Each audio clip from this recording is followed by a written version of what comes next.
Bonjour YouTube, bonjour à tous et bonne et heureuse année 2019. Alors avec Michael, nous avons préparé une petite série sur les pièges d'ouverture. C'est ça, voilà, les pièges d'ouverture, les thèmes surtout à connaître, à éviter dans les débuts de partie. Bon, très bien. Allez, on va regarder tout ça rapidement. Alors c'est une série tant que Michael bricole sur le PC, vous montre des choses, c'est une série de 10 vidéos sur les thèmes principaux sur lesquels vous pouvez perdre une partie très rapidement ou alors la gagner très rapidement. Par contre, on n'assure absolument pas le service après-vente. C'est ça, c'est ça. Non, après, Si vous perdez avec une des préparations de Mika, ça reste entièrement votre problème. Voilà. On montre et ensuite vous en faites ce que vous voulez. Allez, c'est parti. Alors, d'abord le premier thème en fait, le premier thème à éviter, c'est le thème des cases H5 et H4 avec les dames. Une dame blanche qui par exemple se retrouve sur cette case H5 visera la diagonale du roi, sûrement même la colonne H et la cinquième rangée. Donc une dame qui arrive en H5 peut être vraiment très forte. Et donc je vous propose de regarder quelques parties, quelques positions avec ce thème-là. D'accord. Allez, c'est parti. Alors première partie, celle-ci. Alors les blancs commencent par E4, ils jouent au centre, aucun problème, et les noirs jouent le pion en B6. Alors c'est pas un mauvais coup en soi, ça va permettre de sortir le fou sur la case B7. D'ici, il va mettre en danger le centre des blancs, donc c'est même une bonne idée pour les noirs.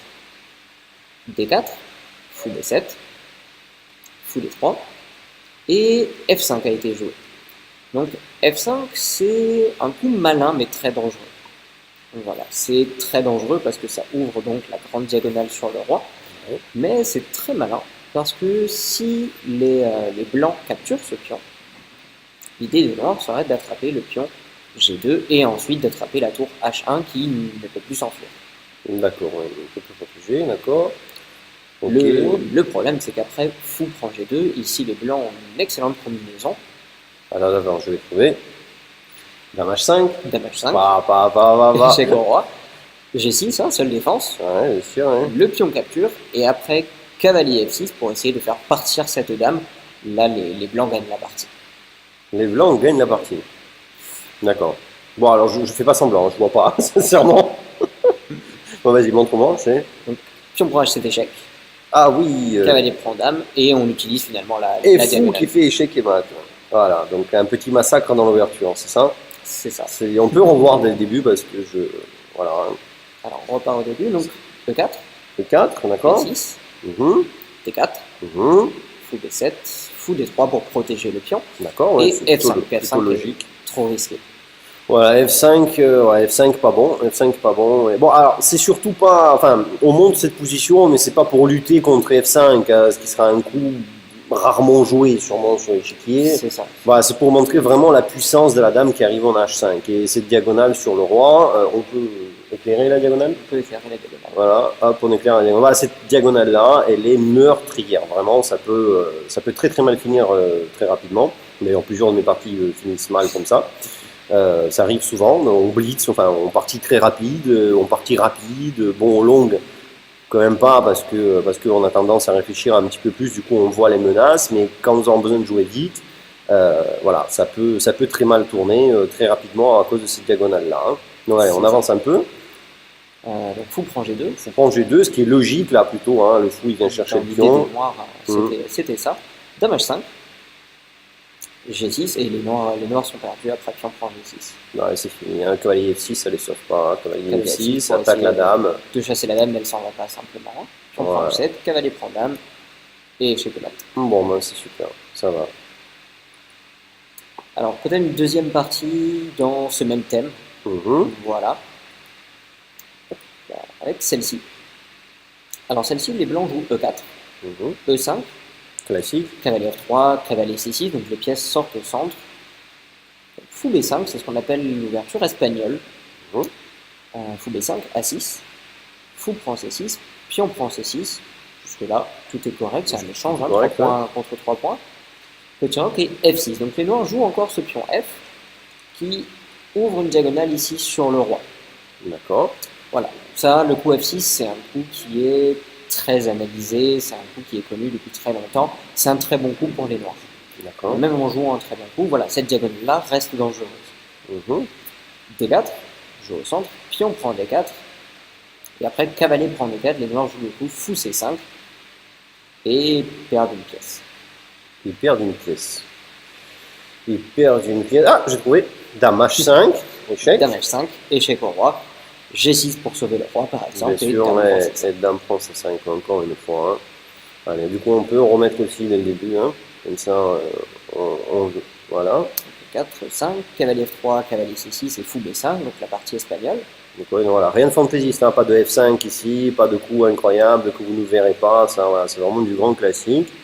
Ok, Fou prend C6, pion prend C6, oui, petit roc, F6, d'accord. D4, Mhm. on échange les pions du centre, et après fou C5 finalement, et bien les noirs perdent une pièce à cause de Dame H5. C'est Dame H5. Et Dame prend fou, ça part très mal. D'accord, très bien. Bon, bah, c'est pas mal. Hein. C'est pas mal. Donc, du coup, voilà, méfiez-vous de ces diagonales.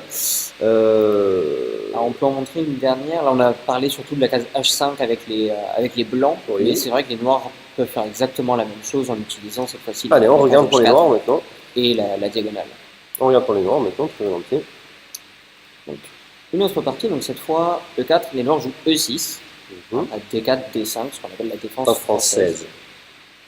E5, C5, et ça c'est très connu, voilà, le pion D4 est en retrait, on va essayer de l'attaquer avec le maximum de pièces possible, Mhm. et les blancs le défendent avec le maximum de pièces possible. Cavalier C6, F4, F6, pour attaquer finalement ce centre de pion. Cavalier F3, pion prend E5, Pion prend, oui, logique. Pion prend Jusque-là, D4. pion prend aussi. pion prend D4, fou B4 échec. Donc les blancs se protègent de l'échec avec le fou. Mhm. Cavalier prend D2, Mhm. et ici, même si les blancs ont joué des coups tout à fait normaux, ils perdent un pion. On perd un pion. Ils perdent un pion. Bon, Michael va nous montrer. Hop. Michael va nous montrer comment faire un pion. Cavalier prend D4. D'accord. Ah oui, tac et échec. Voilà, on D'accord, éloigne le bien. cavalier de la case H4. Comme ça, D'accord, maintenant, ok. Et la dame arrive avec échec dame. et on regagne le cavalier, évidemment. Voilà, une Voilà. petite fourchette. Le roi est attaqué. Et voilà. Une position désagréable pour les blancs. Hein. Oui, ça reste Ils perdent très pas. compliqué. Il y a E5, il y a B2. Ils perdent pas qu'un pion là. Hein. C'est une position assez compliquée à jouer. Hein. C'est ça. Le roc, on peut faire une croix dessus. Les pièces sont pas développées, donc bon, c'est vrai que c'est pas. C'est difficile. Le pion est menacé. C'est assez désagréable comme position. Hein. D'accord, c'est pas mal. Hein. On peut revoir parce que c'est plutôt compliqué. Hein. Bon, on va pas tout expliquer, mais juste défiler les coups peut-être et voilà, que ce soit qu'on revoit un Voilà. petit peu. Dégâts de dessin. Voilà, donc la défense française, la C'est fameuse. Les Ok. blancs qui créent une chaîne de pions, donc en 5, D4, Mhm. et les noirs qui attaquent cette chaîne de pions au centre. D'accord, très bien. Tac, tac. Cavalier C6, F4 pour protéger le pion E5, D'accord, ok. Donc et on attaque tous les pions. attaquer encore une fois. Hop, hop. D'accord. On capture D4, On reprend. Échec. un échec au roi, donc très logique pour les blancs, hein, on met le fou devant Bien sûr, pour se protéger. bien sûr. Cavalier prend, et la combinaison. Ouais, la Cavalier combinaison. prend D4. Cavalier prend des 4. Toujours avec cette diagonale. Voilà. Bon, c'est là-dessus d'ailleurs que repose le mat du berger, encore une fois. Hein, C'est ça. voilà, sur cette diagonale-là aussi, le fameux mat du berger. Hein. D'accord, ok. Bon, merci Michael pour ces explications. Alors, nous allons faire une série de vidéos sur des thèmes, hein, pas des pièges précis, parce que bon, c'est des thèmes quand même très vus, etc. sur Internet, enfin, vous pouvez voir même dans les livres. Nous allons faire ça par thème, et ensuite, libre à vous de les placer dans une partie d'échecs. Plutôt que de tout mettre sur un piège et attendre que l'adversaire joue vraiment le coup précis. Voilà, avec Michael, nous avons estimé que c'est beaucoup mieux, enfin surtout Michael qui a estimé, hein, honnêtement, que c'est beaucoup mieux de vous montrer des thèmes et ensuite, libre à vous de vous en servir dans vos ouvertures préférées que vous connaissez déjà et que vous jouez déjà. Donc voilà, n'hésitez pas à nous suivre et à bientôt. À bientôt.